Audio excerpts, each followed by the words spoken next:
Los hechos en el caso del señor Valdemar. No me sorprende que el extraño caso del señor Valdemar haya suscitado tantas discusiones. Milagro hubiera sido que no las provocara, dadas las circunstancias. Las partes interesadas deseábamos ocultarlo al público por el momento, o hasta que tuviéramos ulteriores oportunidades de investigación, pero no tardó en propagarse, pese a nuestros esfuerzos, una versión tan estúpida como exagerada, origen de múltiples y desagradables falsedades, y como es lógico, de profundo descrédito. Ha llegado pues el momento de sacar a la luz pública los hechos tal como mi comprensión los captó. Henlos aquí, de forma sucinta. Durante los últimos años mi curiosidad se ha visto fuertemente atraída por el tema del hipnotismo. Hace poco más o menos 9 meses, me vino súbitamente la idea de que en los experimentos hasta hoy realizados se producía una omisión, no por curiosa, menos inexplicable. Jamás se había hipnotizado a nadie. In articulo mortis. Había que comprobar primero si en tales condiciones el paciente ofrecía alguna sensibilidad a influencia magnética, y segundo, en caso afirmativo, si su estado atenuaba o aumentaba esta sensibilidad. En tercer lugar, hasta qué punto y por cuánto tiempo el proceso hipnótico sería capaz de refrenar la intrusión de la muerte. Aunque había otros puntos por aclarar, estos excitaban más mi curiosidad, sobre todo el último, dada la importancia de sus consecuencias. Buscando entre mis relaciones una sorpresa que me permitiera verificar esas particularidades, acabé acordándome de mi amigo Ernest Valdemar, famoso compilador de la biblioteca forensica y autor, bajo el nombre de Plum, de Isaac Marx, de las versiones polacas de Wallenstein y de Gargantúa. El señor Valdemar, que desde 1839 vivía habitualmente en Harlem, Nueva York, es o era notablemente, por su excesiva delgadez, tanta que sus extremidades inferiores se parecían a las de John Randolph, y también por la blancura de sus patillas, en contraste tan violento con sus cabellos negros que muchos suponían que usaba peluca. Su marcado temperamento nervioso le convertía en excelente campo de prueba para las experiencias magnéticas. Le había hipnotizado en 2 o 3 ocasiones sin dificultad, pero quedé frustrado por no alcanzar más resultados de los que su especial constitución me había prometido. Nunca quedó su voluntad bajo mi total influencia, y respecto a la clarividencia, no podía confiar en ninguno de mis logros. Siempre atribuí el fracaso a la salud enfermiza de mi amigo. Pocos meses antes de conocerle, los médicos le habían diagnosticado una tuberculosis, y el señor Valdemar solía referirse a su cercano fin con toda calma, como si tratase de algo que no cabe lamentar ni evitar. Cuando por vez primera se me ocurrieron las ideas a que antes he aludido, acudí como era lógico a Valdemar. De sobra conocía yo la ecuánime filosofía de aquel hombre para temer escrúpulos de su parte. Además no tenía en América parientes que interviniesen para oponerse. Le hablé con franqueza del asunto y ante mi sorpresa se interesó vivamente. Digo ante mi sorpresa porque si bien hasta entonces había cedido su persona a los experimentos, jamás mostró simpatía por mis trabajos. Su enfermedad era de esas que admiten un cálculo exacto sobre el instante de la muerte. Convinimos pues que 24 horas antes del momento fijado por los médicos para su fallecimiento me llamaría. Hace algo más de 7 meses recibí la siguiente esquela del propio puño y letra del señor Valdemar. Estimado P, ya puede usted venir. D y F han dictaminado que no pasaré de mañana a medianoche, y creo que han calculado el tiempo con mucha exactitud. Valdemar. Recibí la esquela media hora después de escrita, y 15 minutos más tarde me hallaba en la alcoba del moribundo. No le había visto en los 10 últimos días, y quedé aterrado por la espantosa alteración que en tan breve intervalo se había producido en su figura. El rostro tenía un color plomizo, el brillo de sus ojos estaba totalmente apagado, y la delgadez era tan extrema que los pómulos habían rasgado su piel. Expectoraba flemas constantemente, y apenas se percibía su pulso. Conservaba íntegras, empero, sus facultades mentales y alguna fuerza física. Me dirigió la palabra con claridad. Tomó algunos calmantes sin ayuda de nadie, y cuando entré en la habitación se hallaba incorporado con ayuda de varias almohadas, tomando notas en una libreta. Los doctores D y F a su lado le asistían. Después de estrechar la mano de Valdemar, me aparté con los médicos para pedirles un minucioso informe sobre el estado del paciente. Desde hacía 18 meses su pulmón izquierdo se hallaba en un estado semióseo y cartilaginoso, y había dejado, por tanto, de cumplir sus funciones vitales. La región superior del pulmón derecho estaba parcial o casi totalmente osificada, mientras la inferior era una masa de tubérculos purulentos apelmazados. Varias perforaciones se habían dilatado y en cierto punto se habían adherido de manera permanente a las costillas. Estos fenómenos del lóbulo derecho habían surgido en fecha relativamente reciente. La osificación había avanzado con insólita rapidez. Ya que un mes antes no descubrieron signo alguno y hacía tan solo 3 días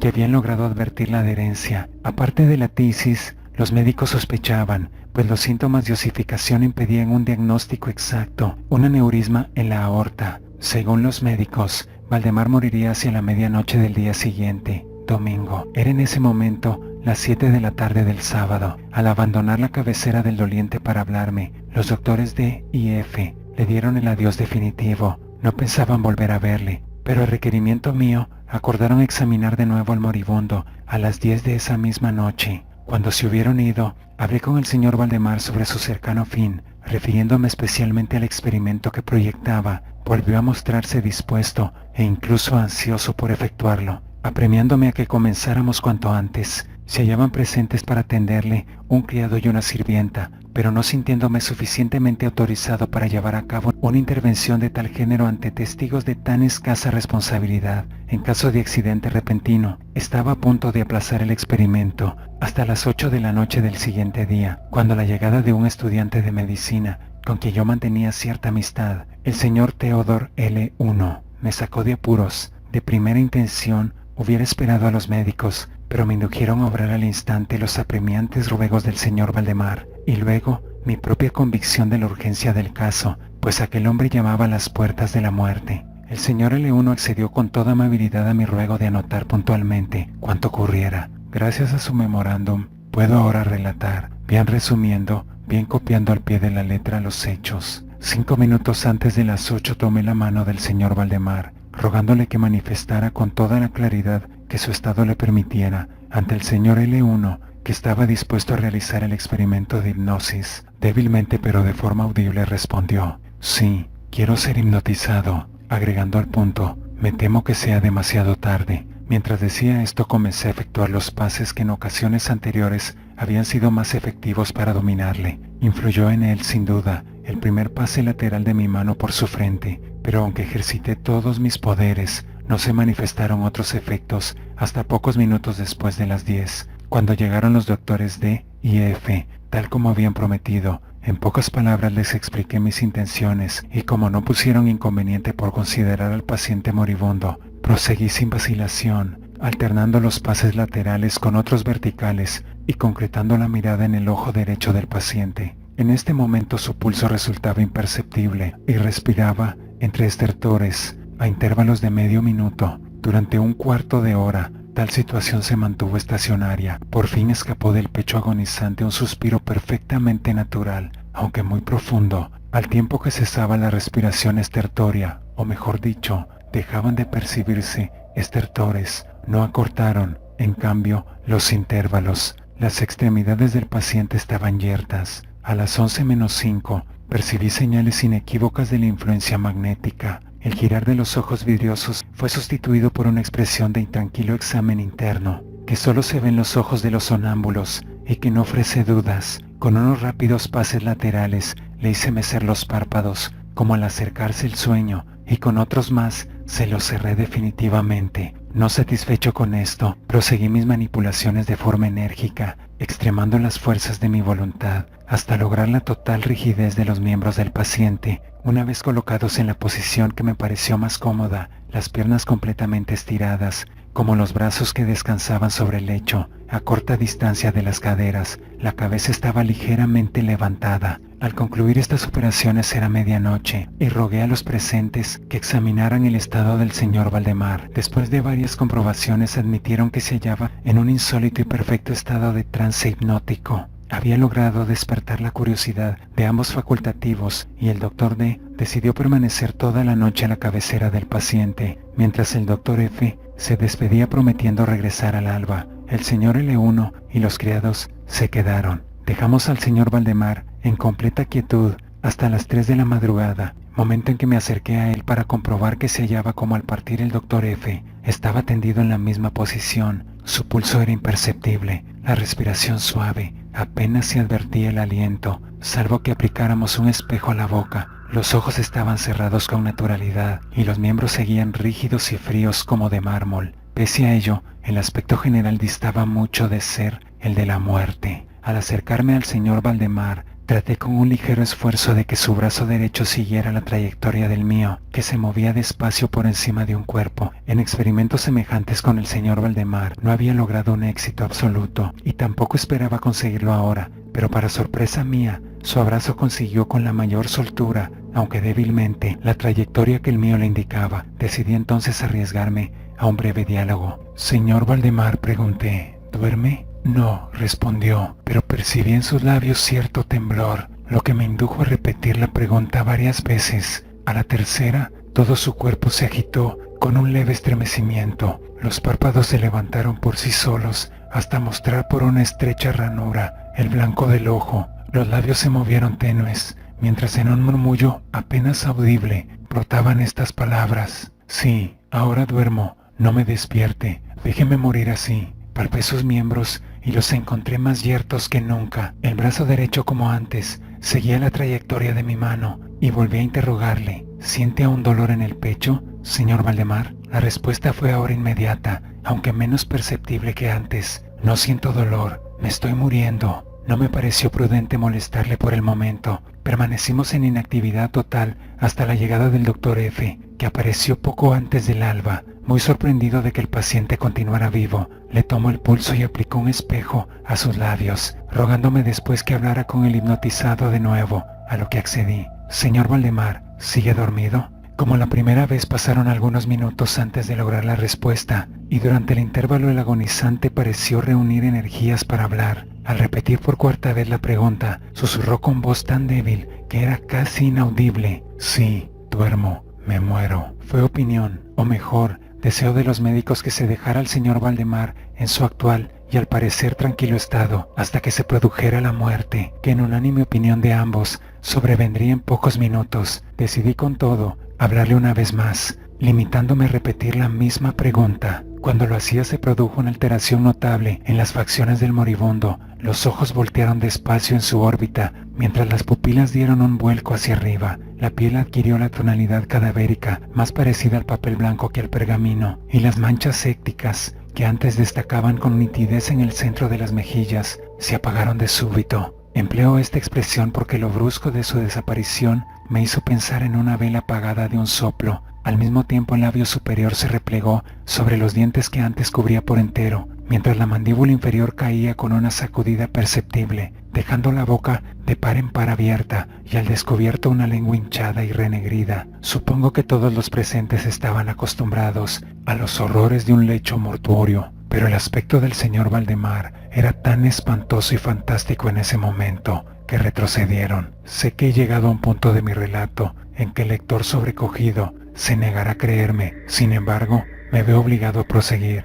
El signo de vitalidad más imperceptible había cesado en el cuerpo del señor Valdemar, y cuando, pensando que estaba muerto, lo dejábamos a cargo de los criados, observamos un fuerte movimiento vibratorio de la lengua que duró 1 minuto aproximadamente. Al cesar de aquellas separadas e inmóviles mandíbulas, brotó una voz tal que sería propio de insensatos pretender describirla. Cierto que existen 2 o 3 epítetos que en cierto modo cabría aplicarle. Puedo decir, por ejemplo, que aquel sonido era ríspido, desgarrado y como hueco, pero el espantoso conjunto resulta indescriptible por la sencilla razón de que jamás un sonido análogo ha vibrado en el oído de ningún humano. 2 particularidades, según pensé entonces y sigo pensando ahora, pueden clasificarse como propias de aquella entonación para dar una idea de su índole horripilante. En primer lugar, la voz parecía llegar a nuestros oídos, a los míos al menos, desde una gran distancia, desde alguna profunda caverna subterránea, y en segundo lugar, me produjo la misma impresión. Temo que sea imposible hacerme comprender que las materias gelatinosas o viscosas provocan en el tacto. He hablado a un mismo tiempo de sonidos y de voz. Quiero decir que el sonido era un silabeo claro, aún más asombrosa, aterradoramente claro. El señor Valdemar hablaba, y era evidente que respondía a la pregunta que minutos antes yo mismo le había formulado. Como se recordará, le pregunté si seguía dormido, y su respuesta fue: sí, no, Estuve durmiendo y ahora estoy muerto. Ninguno de los allí presentes pretendió nunca negar o intentar reprimir el indescriptible estremecedor espanto que esas pocas palabras, así proferidas, produjeron. L1, el estudiante, se desmayó. Los criados huyeron del aposento y no logramos convencerlos para que volvieran. Por mi parte, no pretenderé comunicar al lector mis propias impresiones. Silenciosos, sin pronunciar palabra alguna, y durante 1 hora intentamos reanimar al señor L1. Cuando volvió en sí, proseguimos el examen del estado de Valdemar. En apariencia seguía como hace poco referí, excepto que el espejo no recogía pruebas de su respiración. Resultó vana una tentativa de sangría en el brazo. Debo añadir que ese miembro no obedecía ya a mi voluntad. También me esforcé vanamente porque siguiera la dirección de mi mano. El único signo real de influencia hipnótica se manifestaba ahora en el movimiento vibrátil de la lengua, cada vez que yo dirigía una pregunta al señor Valdemar. Se diría que trataba de contestar, pero que carecía de voluntad suficiente. Permanecí insensible a cualquier pregunta de los allí presentes, aunque traté de poner a cada uno en relación hipnótica con él. Esto me parece suficiente para hacer comprender cuál era el estado del hipnotizado en ese momento. Buscamos otros criados y a las 10 de la mañana salí de la mansión en compañía de los médicos y del señor L1. Volvimos por la tarde a ver al paciente. Su estado seguía siendo el mismo. Intercambiamos opiniones sobre la convivencia y posibilidad de despertarle, pero nos costó poco decir que no serviría de nada hacerlo. Era evidente que hasta ahora la muerte, o lo que con el nombre de muerte se viene designando, había sido contenida por el proceso hipnótico, y teníamos la certidumbre de que en caso de despertarle, solo conseguiríamos su instantáneo, o por lo menos su rápido óbito. Desde ese momento hasta fines de la semana pasada, es decir, durante casi 7 meses, hemos acudido diariamente a casa del señor Valdemar, acompañados alguna que otra vez por amigos médicos y por otros. En todo ese tiempo el hipnotizado se mantuvo exactamente como lo he descrito. La asistencia de los enfermeros fue continua. Por fin el viernes pasado decidimos realizar el experimento de despertarle, o intentar despertarle. Quizá el deplorable resultado de la tentativa haya motivado tantas discusiones en los círculos privados y una opinión pública que me parece injustificada a todas luces. Con objeto de sacar al señor Valdemar del trance hipnótico, acudí a los pases habituales. Al principio resultaron infructuosos. La primera señal de retorno de la vida se manifestó con el descenso parcial del iris. Observamos como detalle sorprendente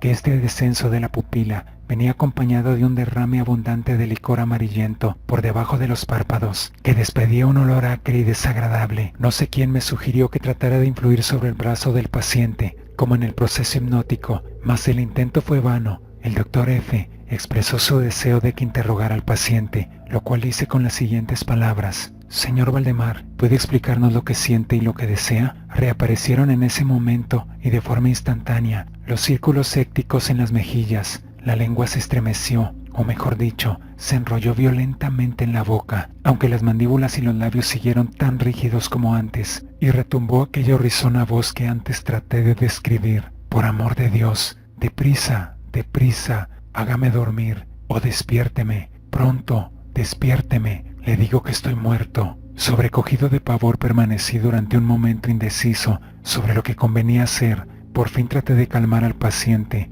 pero dada la total suspensión de la voluntad, fracasé. Cambié de sistema y me esforcé por despertarle. Pronto comprendí que esta vez concluiría con éxito mi tentativa, o por lo menos así lo imaginé, y estoy seguro que todos los presentes se disponían a contemplar el despertar del paciente, pero lo que realmente ocurrió fue algo para lo que ningún ser humano podía estar preparado. Mientras ejecutaba rápidos pases hipnóticos entre exclamaciones de muerto, que literalmente explotaban en la lengua y no en los labios del paciente, su cuerpo entero de pronto, en un solo minuto o incluso en menos tiempo, se contrajo, se deshizo, se pudrió entre mis manos. En el lecho, a la vista de todos los presentes, solo quedaba una masa casi líquida de repugnante, de execrable putrefacción.